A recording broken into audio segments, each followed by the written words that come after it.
بێگومان ئەمە جاری یەکەم نییە کە داگیرکەرانی کوردستان و ئەوانەی کە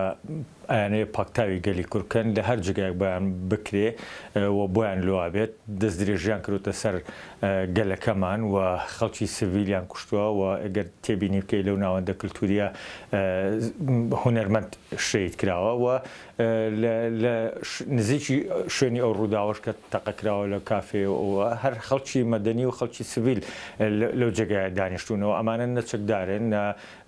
با بڵێن خەڵکانێکی دیاری ئۆپۆزیسیۆنی واهی بوون کە بکرێنە ئامانج بەڵام ئەوە داگیرکەرانی کوردستان و ناحەزانی گەلەکەمان کە چیان بە هیچ شتێکی ئەم گەلەی ئێمە هەڵایە و تەنانەت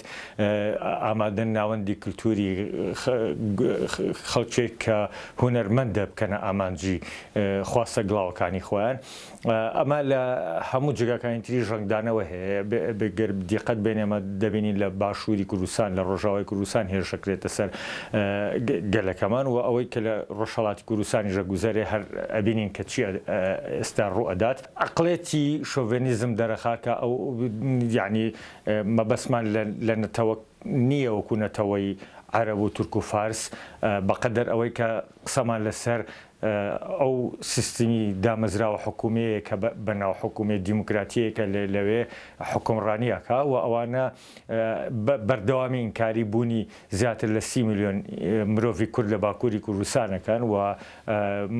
بە هەمویان بەردەوام خەریکی گەلە کۆمەچێن لە دژی گەلەکەمان ئێمە وەکو حیزبی زەحمەتکێشانی کوردستان و خودی خۆم هەم ئیدانەی ئەو کار و کردەوە تیرۆریسیان ناکەین هەرچەندە ئەوەی کە ئێستا لە دەستگاکانی ڕاگەاندن بڵاوکرێتەوە دەرنەکەوتوە ئەم کەسایەتیە لە پشتی چ فکرێک و لە چ هەندێک هەبوو بەوەی کە ئەو کردەوە بکرێت بەڵام ئەمە لە ناوچەقی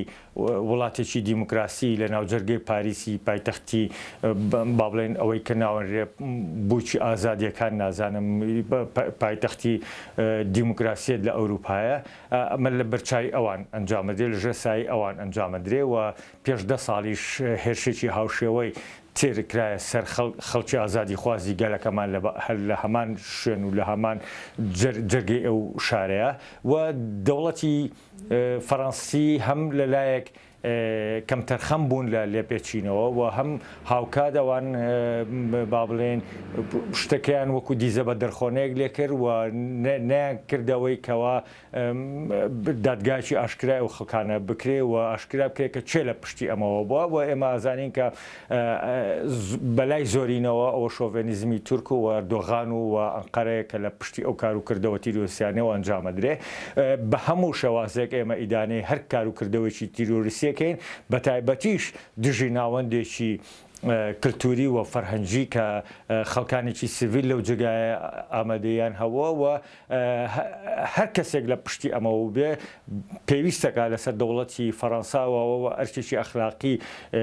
ویژدانی ماکرۆنە بە تایبەتی کە ماکرۆن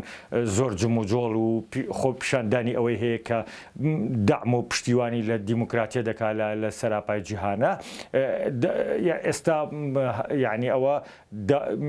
قورسایەکی زیاتر خاتە سەرشانی ئەو کە بێتە پەڵەیەکی ڕەش بەناوچەوانی هەم فەڕەنسیەکانەوە هەم خودی ماکرۆنەوە ئەگەر ئەمە هەر ئاواهی دەرباز ببێت و لە پێچینەوەی جدی لە ڕووداوە نەکرێ ئێمە خوازیارین کە هەم دادگایەکی دیموکراسیانە و دادگایەک کە ئەوان بە حسابی خۆیان لە وڵاتی دیموکراتین دادگایەک لە بەرچاوی میدیاکانی جیهان لە بەرچاوی خەڵکی ئازادی خواز ویان نوێنەر و خزم و کەسوکاری ئەو خەڵکانە بچنە ئەو دادگایە و ببینن کە چێ لە پشتێمەوە بۆ و ئەمە بۆ ڕای گشتی جیهانی و ڕای گشتی بەتایبەتیش کوردی ڕوون کرێتەوە ئەمە تەنانەت بە تەنها دەوڵەتی فەڕەنسا لێ بەرپرسیار نیە سەرجەم ناوەندەکانی دیموکراتی لە جیهانە و ئەمریکیەکان و نەتەوە یەکگرتووەکان و هەموو ئەو لایەنانی کە گرنگیە دەن بە دۆزی مافی مرۆڤ لە سەراپای جیهانە بەرپرسیارەتی مێژووی ئەخلاقییانەکەوێتە سەر بێجگەلەوەی کە ئەمە یعنی وا پێویستەکە لەسەر کوردان کە هەمویان یەکریز بن و لە سەراپای جیهان و لە کوردستان و لە ئەوروپاش خۆپیشاندانی جدی بکرێ و بێنە سەر شەقامەکان و بە شکلێک اعتراس و ناڕەزایەتی دەرببرن کە دەوڵەتی تورکیا عفوان هەم دەوڵەتی فەڕەنسا ناچارکەن بۆی کە بە شێوازێکی مەدەنیان دادگای ئەو کەسە بکرێت و بزانن چێ لە پشتیەوە بووە هەمیش ئەگەر دەرکەوت کە دەوڵەتی تورکیا لە پشتیەوە بووە کە دەوڵەتان ناچارکەن کە ئەو کاروکردەوەی ڕسوا بکەن و ئەوەی چێر وەکو چۆنەڵێ